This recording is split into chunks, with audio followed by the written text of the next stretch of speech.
This is John Wayne Mercure, the Sonneteer from beautiful Chandler, Arizona. Every time I make a video, I always say Chandler, Arizona. Well, why not? I like it here. I've lived here longer than I've ever lived anywhere else, and it's beautiful. I mean, I used to like to ski, and I used to like to ice fish because you adapt. Well, I'm telling you, when it's cold and you're freezing and cars won't start and the pipes burst and your ears are frozen and you get lost in a blizzard like I did, hey, if I never see snow again, it'll be too soon. And I haven't seen snow in 23 years.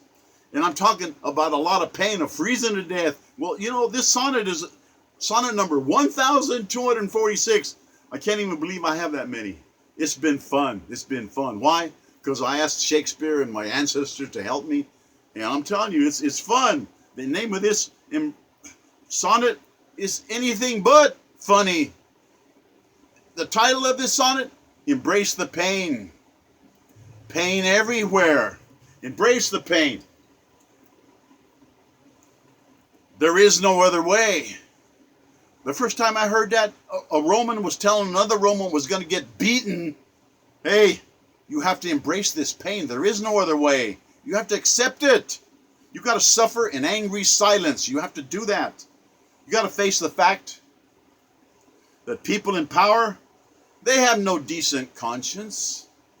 Shakespeare said, they scoff, they laugh at pain, and they've never even had a wound. And they think it's funny. They, look at that spider's dying, it's rising up because we put a match to him. All this human sheer hubris, this arrogance, this spiritual wickedness in high places, it's everywhere. It abounds. There's 10,000 racehorses killed in this year, and they're healthy racehorses. They're slaughtered every year. It's terrible. It's an enormous tragedy. They're stunned by air bolt. It gets into their brain, and if they can't get them that way, they slash their throat. They're bled out. They're pet food and cat food for cats and doggies. And it's sad. Why? Because they don't have to be killed. They kill them because they're not wanted anymore. They're not winning any more races. And on TV, it was a real good program. You should check it out. It just makes me so sad. Like bullfightings, they think it's funny. They're up there laughing and having a good time and getting drunk all over in Mexico and Spain and all over those places where they condone bullfighting, torturing a bull to death. Gleeful mob is what they are. They like it. They like it. There's a cruel 18-inch dagger.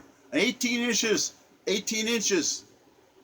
It's sticking into that bull from the back. All right? It was in the lance. The lance breaks off and stays on, but the dagger's just short of the heart. That poor animal with that spear and the dagger in it, 3 or 4 of them.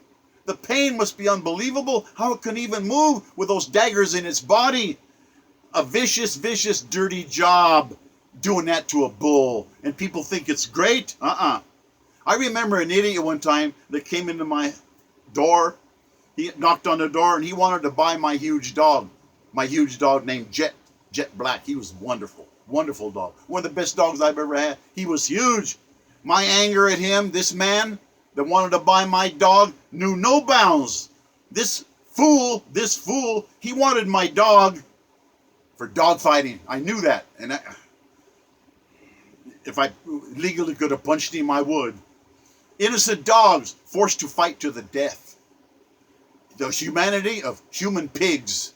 They do that to dogs. They want to see it. They want to see an animal suffer like that. And it happens all the time. And we as American citizens, we allow it. I'm asking you, Citizens United, to put a stop to this crap. Brazen human monsters do that to poor, helpless animals, making them fight, relishing gore and gruesome suffering. They used to have people fight like that.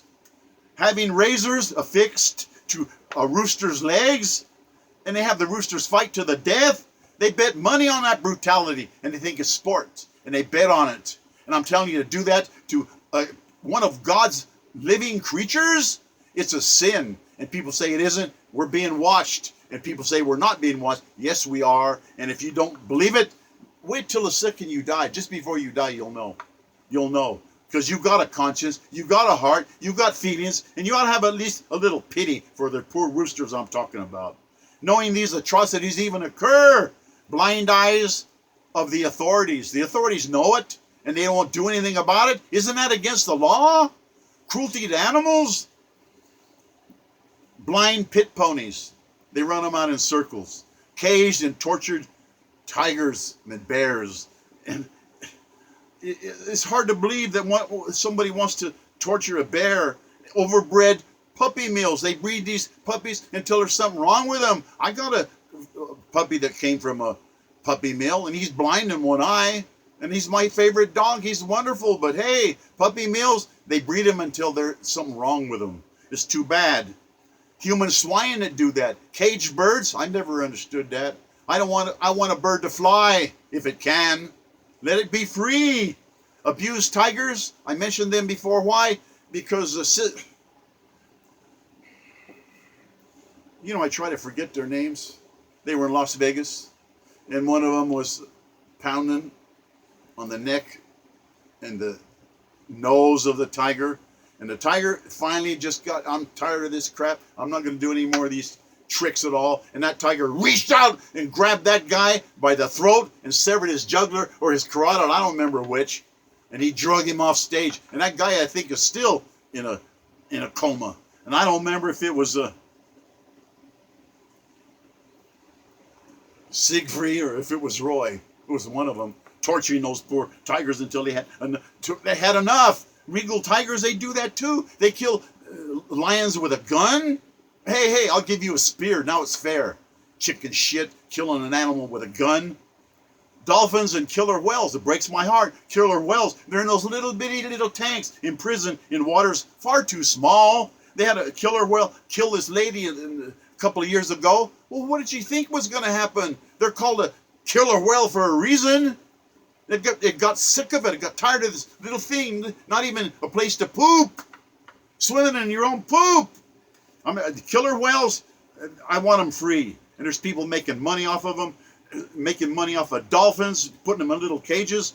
Dirty scoundrels making dirty money. Dirty money. The claustrophobia of those poor animals is so appalling. Those little tubs they're in. They can't even move around. And big enough to swim in circles, I guess. And you see panthers racing up and down. Beautiful black panther I saw in Colorado Springs at the zoo they have. It's a beautiful zoo. It was a long cage, and it kept going back and forth and back and forth. And I have a poster in my living room of a tiger like that, and its eyes are so full of hate. I've got to do this for the rest of my life. And a human did that to that animal. And it makes me sad to think about that animal pacing up and down, cramped, can't even move. Chickens in little cages, they can't even stand up. Inadequate prison cells is what they are. Disaster for imprisoned. It's no different than a jail in the dirtiest kind of prison you can think of. Living in a monstrous hell, having to be in your own poop, in your own urine. Chickens at market with broken bones. I've got them in the market. Their legs are broken. Why? Because they were thrown around. Workers there, human workers with their eyes glazed, hating their jobs, being mean to chickens. Poor chickens. Victims of they did it on purpose, purposeful violence. They're thrown around. Employees, they're crazed because that's what their lives come to, trying to make a living for their kids. Sometimes you take a job you don't want to because you have to. Elephants, it breaks my heart. They take them from their mothers when they're just little babies at birth. They take these elephants and they treat them so bad you never believe it. They torture them for 6 months. It takes them 3 months. I got it wrong. It takes them 3 months. Sooner than 6, right?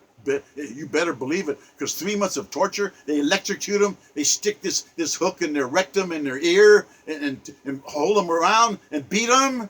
And they're so scared. And they'll sit and they'll try to stand and they'll do tricks because they have those little hooks right there. And you can see it. You can see them with those hooks. And that's why there's no more circuses. Good. I wouldn't take my kids to the circus, and that's the reason. I don't want them to see those poor animals that have been tortured so bad, torn from their mothers. Terrible, terrible, ugly mistreatment. Tyrants, human tyrants, torture those poor animals. 3 to 6 months. Yeah, I had it. 3 to 6 months because I looked it up on the internet. It takes them that long to break their spirits. Their spirits are so broken. And anytime you see an animal, an elephant going crazy, they just had enough. They're like that tiger that reached out and said, I've had enough. And those elephants would rather be dead. And yeah, they go crazy, and I don't blame them. And I'm so sorry their spirits are to the point where I just can't take this anymore. I can't. I'd rather be dead. There used to be a comic strip. It was a good one called Pogo, P-O-G-O. He was an opossum. And it says, Pogo said, we have met the enemy. We have met the enemy. And it's us. And it's us. Well, why are we like that? Why are we mean to animals? Better yet, why are we mean to each other? Have we lost our mind? When I started teaching 50 years ago, there were 3.5 billion people on this planet. Now, there's more than 7 billion people, and it'll probably double again in the next 50 years. Maybe more than double. We got to get along. We have to be, I'm trying to get the Muslims and the Christians together in an alliance. Why not? It's the same God. I mean, aren't we half brothers? Christians and Muslims? Muslims, I call them. I think it's prettier. Well, I'm telling you, we met the enemy, and it's us. And Mark Twain wrote a book. It's a good book. And it's one of his last books, and you can't even hardly get it. He named the book The Damn Human Race. How terrible humanity is. It's terrible. All humanity, shoot first. Make reasons and excuses later. I mean, shoot for their tires, but tell them we're going to aim for their head. Yeah, revel in evil bloodshed. Human beings, you can be certain that humanity, all of us, we've not escaped monstrous cruelty all around us. We condone it. We're part of it. Truth in history. People don't want the truth. Holocaust, terrible murders, planned famines, letting people starve to death on purpose. Utter insanity. Jesus sees everything. I mean, in Ukraine in the Second World War, if they caught you with a potato, the penalty was death. What does that mean? They wanted you to starve. They wanted you to starve. And God sees everything. Jesus wept. Allah wept. Humanity, we're going to get a final judgment. We've ignored our responsibilities, and there's going to be hell to pay for each of us. We're on trial. On our lives, we have to do better. We're wicked human monsters, most of us. Why? Because we let it happen. We don't stop it. We got to rise up, Citizens United, American Citizens United, World Citizens United. It's just wicked human bloodlust is what it is, and we got to stop it. The rod of justice is certain. It's coming. And I say justice because that's man. There's only one thing. Only God is supremely just. Only God is just, and he sees us. And I worry about this. Every time I see an animal tortured, I think they'd do it to humans if they could. And they would. I mean, there's some really bad people out there. The Church of Satan, Satan's little helpers, they like it. They love it. And we got to stop it. And I'm begging you. I'm asking you on my knees. I'm humbly appealing to you, you citizens out there, you strong men, you strong women. I need you. I'm a teacher. I'm a sensei. I earned it. Okay? And I'm just asking you, I'm begging you, I need your help. Please. All this stuff of hurting animals, I mean, I can't stand it. And they're even worse with people. And please, we got to give Donald Trump a chance. There's a lot of bad people out there that they'll do anything to get power. We got to support the president. I didn't like Osama Obama. I've said that many times. I'll say it again. But I supported him. I wrote 15 sonnets that are critical of him, and I never used them. Why? It's not respectful, all right? And people are so mean to Donald Trump and his family. How dare you? How dare you? Trying to get at him through Supreme Court Justice Kavanaugh, saying this girl said he did this, and the girl didn't even remember, and the New York Times printed it on the front page. What's going on? Well, we're not just mean to animals, we're mean to people too. And I'm telling you, I want your help. And if I get it, good. Thank you. Gratitude. Inch'Allah. Allah pour vous. Thank you for listening. Mes amis. Au revoir.